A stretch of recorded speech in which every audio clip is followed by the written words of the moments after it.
Olá, tudo bem? Nós estamos nos encontrando para o segundo vídeo da série Teorias Políticas. No vídeo anterior, na primeira parte, nós conhecemos as utopias, duas teorias das consideradas utopias. Hoje nós vamos dar um grande passo e vamos ver um filósofo que é muito falado, ele é muito conhecido de ouvir falar, mas realmente o seu pensamento é pouco conhecido, a sua obra realmente é pouco conhecida, porque poucos leram, muitos falam dela, mas poucos leram esta obra.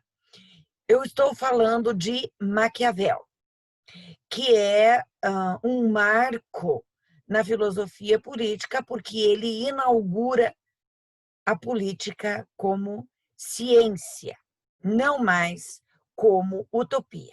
Então, vamos lá.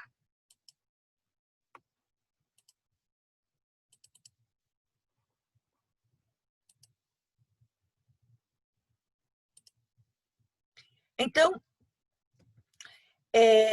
Maquiavel vai ter dar essa contribuição para a filosofia política, que é tratar a política não mais como um dever ser, mas estudar a política exatamente como ela é.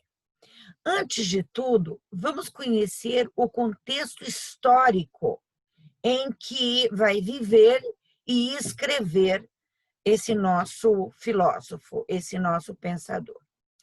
Na Idade Média, o poder do rei era confrontado sempre com os poderes da igreja ou da nobreza. Mas é lá pelo século XV que vão surgir as monarquias nacionais. E isso vai trazer um fortalecimento do rei e uma centralização do poder. Uma consequência disso será o surgimento dos estados modernos. Os estados modernos exatamente assim como nós conhecemos. Porque anteriormente a Europa estava toda retalhada em condados, ducados, reinos, cidades-estado, e agora vão se reunir em torno da figura de um rei e formando essas novas nacionalidades. Haverá uma centralidade das decisões e do aparato administrativo. Isso vai começar com Portugal, já no século XIV. Nós vamos perceber a conformação de Portugal como um Estado nacional, depois a França, a Espanha, a Inglaterra. Agora, no século XV, nós vemos a Itália e a Alemanha ainda divididas. O poder está descentralizado. Isso traz uma desestabilidade política. A fragmentação em principados e repúblicas. A consequência disso é a fragilidade política. Então, é aí que nós vemos surgir a figura de Nicolau Maquiavel. Ele é filho de um legislador e desde muito cedo esteve presente em meio às discussões políticas. Ele chegou a assumir diversos cargos públicos na República Florentina de Soderini, depois da queda de Savonarola, que inaugurou uma espécie de república ali em Florença. Quando Florença é atacada e tomada pelos espanhóis, Maquiavel é considerado suspeito, é preso e torturado. Ele cai, então, em desgraça e se recolhe para elaborar seu pensamento político. E é por isso que é considerado o primeiro e um dos maiores escritores políticos.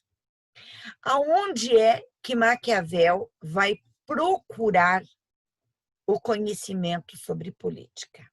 Em 2 lugares. Um, na história. Vai ser importantíssimo estudar a história, estudar os grandes conquistadores, os grandes imperadores, para saber o que eles fizeram que deu certo e o que eles fizeram que deu errado para conquistar e manter o poder. Então, essa é uma obsessão, uma grande preocupação de Maquiavel, é saber o que dá certo e o que não dá certo para conquistar e manter o poder. Alguns são grandes conquistadores, mas não conseguem manter o poder. Então, ele vai lá desde Alexandre Magno, da Macedônia, e vai estudando a história desses grandes conquistadores. Vai se tornar um grande especialista no imperador Tito, vai escrever um livro justamente sobre Tito. E vai continuar, né, ao longo do Império Romano, né, estudando esses imperadores para saber, entender o que dá certo e o que não dá certo para conquistar e manter o poder. Inclusive, ou não só do Império Romano, mas outros, né, fora do Império Romano. Então, eu disse que duas fontes. Uma, a história.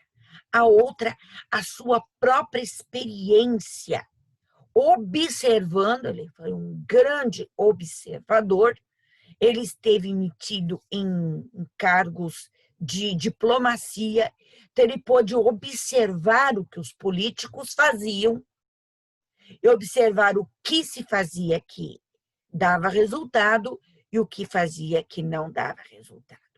Mas por que tudo isso? Qual que era a sua preocupação final? A Itália. Ele queria que a Itália chegasse a se constituir um Estado nacional, como outros tinham conseguido. Em torno de uma grande figura, era necessário um príncipe que fizesse a conquista dessas cidades-estado italianas que viviam metidas em guerras intestinas, o que enfraquecia a Itália. Tanto que ela estava sempre sob o perigo de ser invadida pela Espanha, pela França, né, por outros grandes estados nacionais. Então, ele esperava que a Itália, né, chegasse a ser uma grande nação, superasse essa divisão, essa fragmentação nesses estados, nessas cidades-estado. E é para isso que ele escreve a sua grande obra mais conhecida, O Príncipe. Quando ele escreve O Príncipe, ele estava pensando em alguém muito específico, não é? Que era César Borgia, não é? O filho do Papa Alexandre IV, duque da Romanha, que enganou e assassinou seus inimigos para conservar o poder da família Borgia na região da Romanha. Então, ele pensava que era a pessoa que reunia essas características necessárias e escreve O Príncipe, que é realmente uma reunião de todo o pensamento dele, que ele conseguiu, não é, a reunir, que é uma reunião que ele conseguiu reunir, mas, bom, que ele foi condensando, estudando a história, os passos seguidos por outros, né, e da sua própria experiência. Ele oferece aí toda a sua sabedoria acumulada ao longo de anos, né? Só que César Borgia o decepcionou, porque morreu, né? Morreu de sífilis, né? E então ele decide jogar para outra a bola, né? Para outro, para ver se outro fazia esse jogo que ele estava esperando que César fizesse. E então ele dedica o príncipe, né, a um duque de Médici, pensando que ele poderia ser esse príncipe tão esperado. Nós vamos aqui estudar um pouco o pensamento de Maquiavel sobre a política, principalmente naquilo que ele escreve no Príncipe. Maquiavel sabe muito bem, reconhece muito bem, que a crueldade não é boa em si mesma. Maquiavel não era um sádico, não era um psicopata. Ele é um analista frio da política. Ele reconhece que a condenação da crueldade em todo ato de qualquer governante não nos ajuda nem a compreendê-los, os atos dos governantes, nem a evitar seus efeitos. Então, ele mostra um realismo na análise que ele faz dos atos políticos. Há a possibilidade de que os homens sejam corruptos, que sejam cruéis, que sejam nefastos. Há essa possibilidade. Outra característica é a especificidade do problema da política. O que ele escreve, não é, vale somente para a política, não vale para as outras áreas da vida humana. Existe uma especificidade na política. A esfera política tem um funcionamento autônomo em relação à esfera privada. Então, para ele, a virtude política é diferente da virtude em outras áreas do viver. Não é? Ela está na capacidade do político de perceber o jogo de forças que caracteriza o âmbito da política para agir da melhor forma, tendo em vista a conquista e a manutenção do poder. O que a virtude do político tem que perceber isso. Nesse jogo de forças, o que é o melhor para conquistar e para manter o poder. E aí, ele vai trabalhar com dois conceitos que são dois polos de ação. São dois conceitos que ele chama de virtude e fortuna. Não é?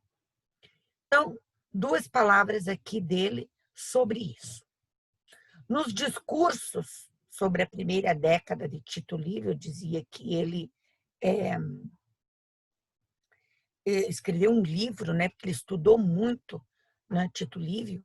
Ele diz o seguinte: o sucesso ou o insucesso dos homens depende da maneira como acomodam suas condutas aos tempos. Essa é a virtude. E a fortuna, tirado do príncipe. Penso poder ser verdade que a fortuna seja árbitra de metade de nossas ações, mas que ainda assim ela nos deixe governar quase a outra metade. Então vamos entender o que é virtude e o que é fortuna. O que é virtude? É a definição da virtude própria ao príncipe. Não é a mesma virtude da vida privada. Não é? A virtude própria da política, restrita ao âmbito político. E, nesse sentido, define-se pela capacidade de perceber e compreender o jogo de força político de forma a agir da melhor maneira para conservar o poder. Então, é a virtude é a capacidade. Então, o príncipe precisa ter virtude e fortuna. Virtude é capacidade, a habilidade. A pessoa já tem isso. É preciso ter isso. Não adianta querer, é preciso ter essa capacidade. E fortuna é o que nós chamaríamos de sorte. Tem nada a ver com fortuna monetária, não é? De bens. Fortuna é sorte, né? É uma forma de nomear e abarcar a magnitude dos fenômenos que escapam ao alcance, à previsão e aos cálculos dos homens. É aquilo que a vida nos reserva como as circunstâncias reais em que me encontro. É o palco da ação política. Então, alguém pode ter uma capacidade muito grande, mas a sorte não lhe ajudou. Foi o caso de César Borgia. Acabou pegando sífilis e morreu. Né?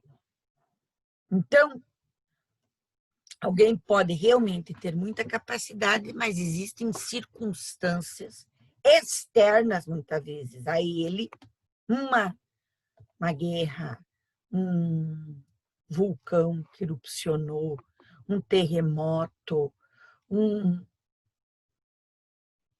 é? Uma epidemia. Não é? Então, hoje eu estava ouvindo umas notícias sobre o nosso ministro da Economia, que queria muito ser ministro da Economia.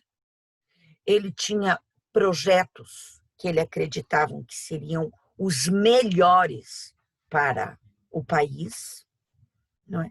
Que se ele conseguisse ser ministro da Economia, não é? Ele ia realmente fazer o país, não é? Avançar muito com aqueles projetos que ele tinha, não é? Só que ele não contava com uma epidemia. Dentro das ideias dele do que se deve fazer em termos, não é, de economia, ele tinha ideias liberais de que o Estado deve intervir o mínimo na economia. Só que, com a epidemia, ele teve que sair distribuindo dinheiro. Era tudo o que ele não queria fazer. Né? Então, para a política, principalmente, é necessário ter essas duas coisas. Ter capacidade e ter sorte. Maquiavel entende que a natureza humana é repetitiva. Os seres humanos do tempo de Alexandre Magno, do tempo de Tito Livio, do tempo de Alcibíades, não é? São os mesmos. A natureza humana é a mesma. E pode, portanto, ser analisada em qualquer tempo com as mesmas ferramentas teóricas. Então, aquilo que Alexandre Magno fez, que César, né, imperador romano, fez, que Tito Livio fez, que Alcibíades fez, né, em Cartago, que deram certo, podem dar certo agora. E o que foi feito de errado, se for repetido agora, vai dar errado também. Então, sobre esse pressuposto da regularidade das paixões e ações humanas, Maquiavel funda o primeiro procedimento de administração do agir humano como um todo. Não é? Esse procedimento de administração do agir humano seria a política. Então, o recurso à história e a imitação dos exemplos virtuosos dos grandes homens do passado. Então, ele afirma lá no Príncipe que ele vai recorrer o caminho feito por outros grandes homens do passado e aprender com eles. Então, uma coisa que se aprende é o seguinte: o bom governante pode ser forçado pela necessidade e pela fortuna, pela sorte, a fazer uso da violência, visando o bem coletivo. Muitas vezes, ele é forçado a isso. Não que ele seja um sádico, um psicopata, que não se importe com o sofrimento, com a dor, com a morte. Não, ele se importa, sim. Mas ele está observando qual será a consequência lá no final. Se ele tiver medo de usar a violência para tomar o poder ou para manter o poder, pode ser que lá na frente a violência acabe sendo muito maior. Então, o que ele visa é o bem coletivo. Se é necessário tomar providências violentas, usar a violência, ele vai utilizar. Não é? É por isso que o tirano se diferencia do bom governante. Porque, ao contrário deste, ele faz uso da força por capricho, o tirano. Ou com interesses próprios, simplesmente para manter o poder, sem se preocupar com a sobrevivência do grupo sob o seu comando. Então, por exemplo, ele diz o seguinte: para conquistar o poder, vai ser necessário fazer aliança com os grandes daquele lugar que você quer conquistar, não é? Com os que dominam lá. Mas uma vez que conquiste conquiste o poder, aí passe no fio da espada todos esses com os quais você fez aliança. Já, de cara, de imediato. Por quê? Porque senão eles vão passar a fatura, eles vão cobrar o preço da aliança. E isso vai fazer com que o príncipe fique amarrado a eles e não possa fazer tudo aquilo que ele tem planejado fazer para o bem da população. Porque sempre aquele grupo de oligarcas vai querer cobrar, não é, o seu preço. Então, elimina todos de uma vez. Pronto. Outra coisa que ele diz interessante que tem a ver com isso aqui é o seguinte: às vezes, o príncipe, o governante, precisa tomar atitudes amargas, difíceis, que são para um bem mais adiante. Então, quando for tomar atitudes amargas, dê esse remédio amargo tudo de uma vez, para que aquele gosto amargo seja digerido uma vez só. Agora, o bem, faça devagarinho, para sempre ficar o gostinho doce na boca. Um pouquinho de docinho de cada vez. Estão vendo como que era o pensamento dele?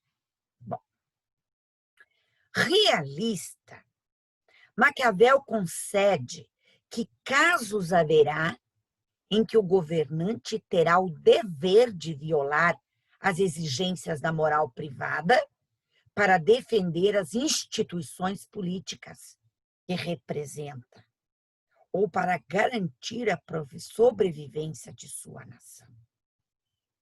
Aí ele diz assim, é necessário, muitas vezes, mentir, ou então não cumprir com a palavra dada.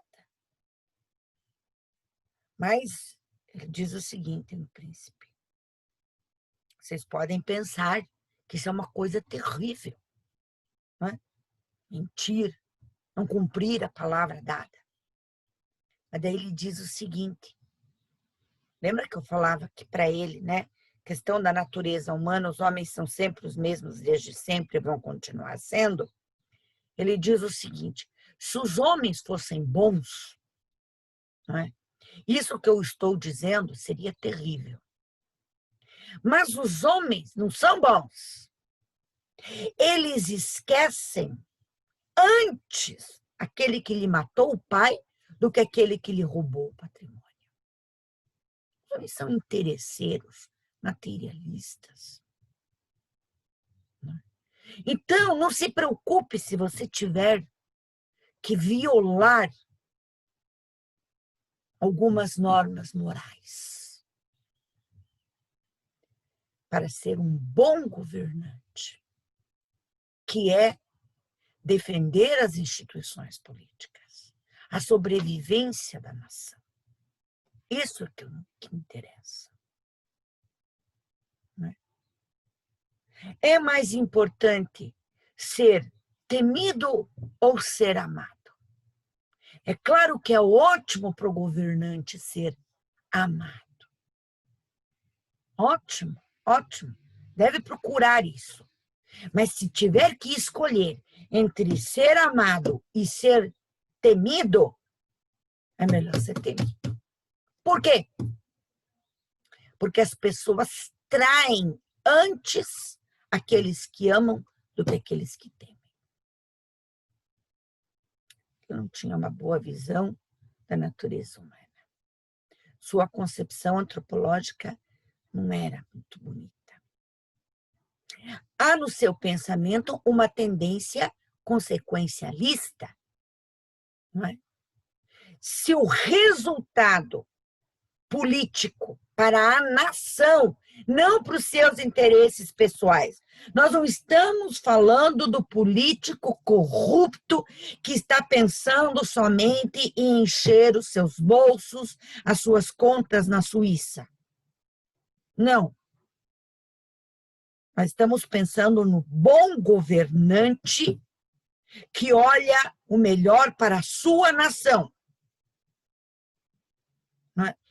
Então, aquilo que vai trazer melhores consequências para a nação justificaria as práticas que levariam a essas consequências. É por isso, é nesse sentido que os fins justificam os meios. Isso não está escrito no Príncipe. Essa frase não está escrita. Prestem atenção. Porque Maquiavel disse que os fins justificam os meios. Ele não disse isso. Nunca disse isso. E isso é um pensamento que surge de uma análise do pensamento do Maquiavel. Mas não é sempre que os fins justificam os meios.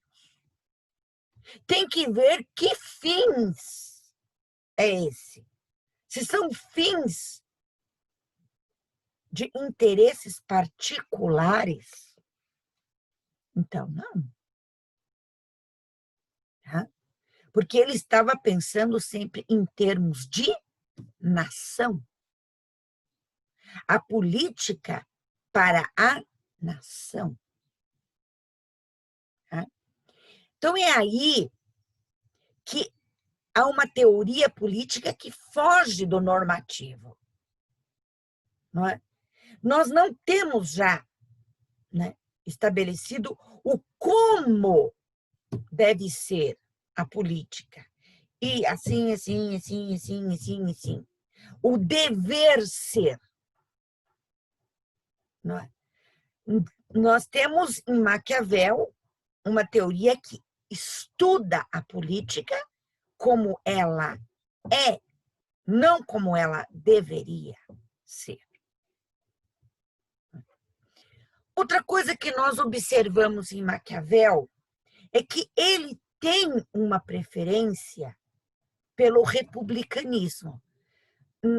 A Itália, ela teve várias experiências, desde, claro, a Roma já tinha tido uma experiência de república bastante interessante, bastante bem sucedida, não é?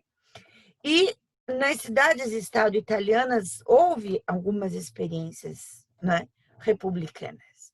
Mas ele percebia, depois de analisar, não é, as diferentes experiências e formas de governo, que um governo misto teria muito mais chance de sucesso, né? Então, se o príncipe, monarquia, os aristocratas, aristocracia, e o povo, democracia, governam em conjunto o Estado, podem, com facilidade, controlar-se mutuamente. Então, se conseguimos fazer um sistema de governo que combine, não é, um governante forte, sábio, né, que saiba o que fazer pelo bem da nação, uma aristocracia como o Senado romano foi, e os interesses do povo, colocar tudo isso junto, nós teremos um sistema de governo que realmente terá muito mais chances de sucesso.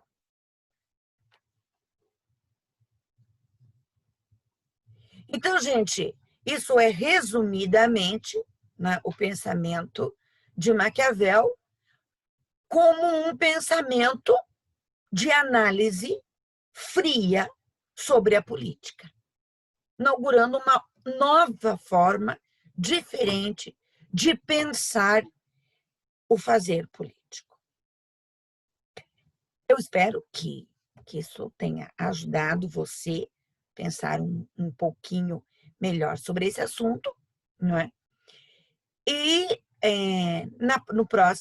no nosso próximo vídeo, nós vamos conhecer os contratualistas, que vão colocar bases importantíssimas para o pensamento político, tanto da modernidade como da contemporaneidade. Eu aguardo vocês nesse nosso próximo vídeo e até lá!